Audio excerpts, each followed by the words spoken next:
Um, I don't know how much it costs, but I'm probably going to buy it because this thing is very compatible. If you're configuring routers or snooping around people's networks and you need a full blown web browser, this is the browser of choice. I have a full VGA Pocket PC, so both Minimo and Opera put my Pocket PC in full VGA mode, and the text is way too small to read. But if you have a QVGA Pocket PC, I'll assume things will line up right. I mean, Minimo, the Mozilla Firefox for the Pocket PC, not even with a full VGA screen, things were lining up correctly. Things weren't displaying properly. However, Opera seems to be running quite beautifully. Once Minimo gets out of beta, yeah, I'll probably switch over to that. Of course, everyone knows about Skype. I hope you do, because on BSOD we fully endorse Skype because it's really great freeware application. Granted, there's a whole lot of Big Brother conspiracy crap about it, but it's Skype for Pocket PC. It's free. It'll allow you to do voice chats. Here in the United States for the next month or so, well, actually, after the release of this segment, no, we don't have free landlines. But if you're in a place like me and you got a lot of Wi-Fi in the area, and you really don't feel like using your cell phone minutes, if you even have one, go buy some Skype out minutes. There you go. It turns your little Pocket PC into a phone. Can't complain. It's Skype. It is one hell of a power hog, though, so if you don't have a powerful Pocket PC, there are two versions, one for low power processors and one for high power processors. I'm running the one for high power processors. I get about an hour, maybe hour and a half, if I turn my backlight off and all my extra features. So be forewarned, Skype is a resource hog. If you are an absolute, instant messenger whore, I go and get IM Plus. It pretty much does all the major IM services. See, this is another, you gotta pay for it. So, I mean, really, to tell you the truth, hunting and pecking on an on-screen keyboard or trying to use even Calligrapher to try to instant message over Pocket PC while mobile, like in a car or train or whatever, it sucks. Use a keyboard, really. If you don't mind quite literally hunting and pecking your way through all your instant messages, okay, cool, fine by me. This will actually do MSN, Yahoo, ICQ, AIM, Jabber, and Google Talk, all in one application. I think it's $15, I could be wrong, for the application, but if you really do need to have your IM client on your side at all times, go ahead and get a copy of this. It does not do IRC. If you want to do IRC, I would highly recommend, I don't have it up on my list, ARG. If you really do want to do IRC, there's a cute little application called Pocket IRC. Again, this is not freeware. You actually have to pay for this.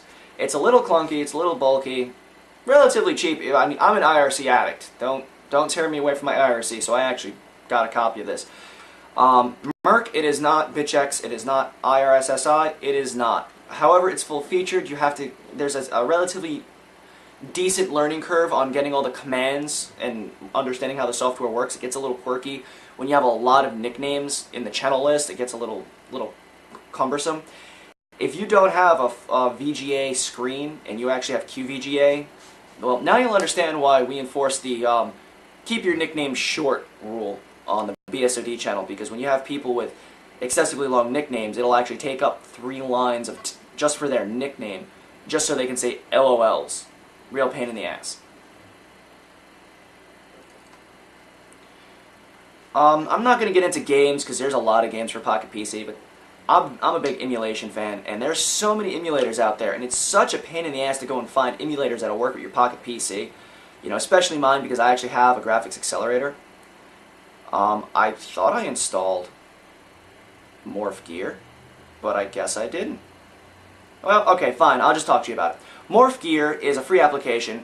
However, it comes with something called Morph modules, or basically these plugins that you install, so it'll actually support different systems.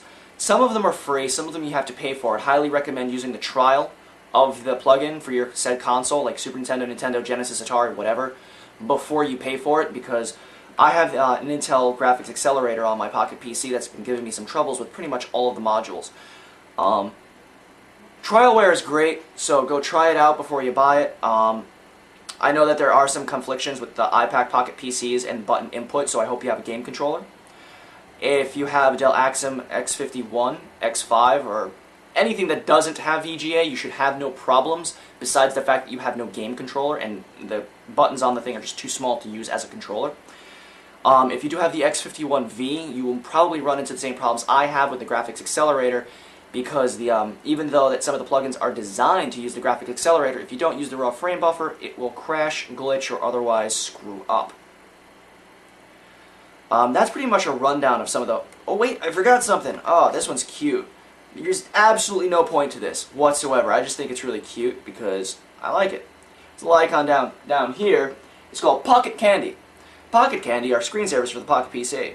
Not that you need screensavers for the Pocket PC, but I'm not a big fan of the Matrix movies, but I do like the Matrix Code screensavers because it's really nice having like 6 monitors all with the same screensaver. It just makes things look a little neater. And this is the only screensavers for the Pocket PC, let alone ones that have Matrix Code. I mean, it doesn't look all that great on the LCD, but trust me when I say on the Pocket PC, you know, this in the Pocket PC, 2 Pocket PCs in front of 4 CRTs and 2 LCDs, all running Matrix Code in a dark, dimly lit room. There's just something soothing that just puts me to sleep about it. I don't know. It also has the classic, you know, flying through space. You know, it's got Mystify Your Mind. Oh no, it crashed. Look, Windows Mobile 5 at its best. Try to stay away from it, people. Far, far away from it. Get a Pocket PC that can run Linux. Ugh. Okay, Mystify Your Mind. Remember, it's running a little glitchy because I'm running in mirror mode, so it's actually displaying on 2 screens at once right now.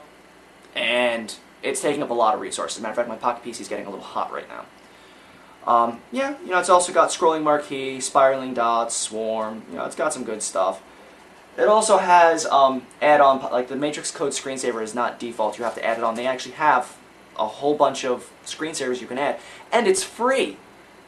So, why the hell not? I mean, it's a small freeware application that just makes your Pocket PC just a little bit more useful. Well, I'll put a link to whatever I can on the show notes, because I really don't care about this segment. I hope you guys don't mind me recording my LCD panel, because it's better than me recording a QVGA Pocket PC screen, trust me. Alright people, that's that.